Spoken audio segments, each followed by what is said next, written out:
அறியாமையாகிய ஆணவ காட்டிலிருந்து எண்ணில்லாத தவறுகளை செஞ்சுக்கிட்டு இருந்த எனக்கு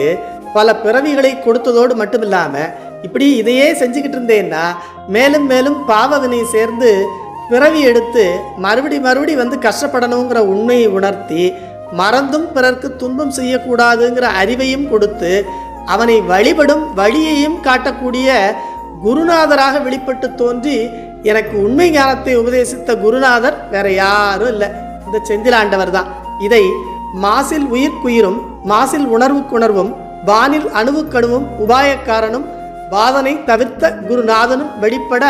மகா அடவியில் நிற்பதோர் சகாயக்காரனும்னு திருவேளைக்காரன் வகுப்புல அருணகிரிநாதர் நமக்கு அருளி செய்கிறார். அதனால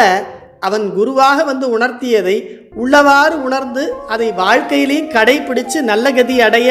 உணர்த்திய போதம் தனை பிரியாது உன் பொலச்சரன் நானும் தொழுவேனோன்னு அருணகிரிநாதர் திருப்புகள்ல வேண்டிக்கிட்டது போல நாமும் அவன் திருவடிகளிலே விழுந்து வணங்கி வேண்டி அவன் அருளால் இந்த பிறவி நோயிலிருந்து விடுபடுவோம்.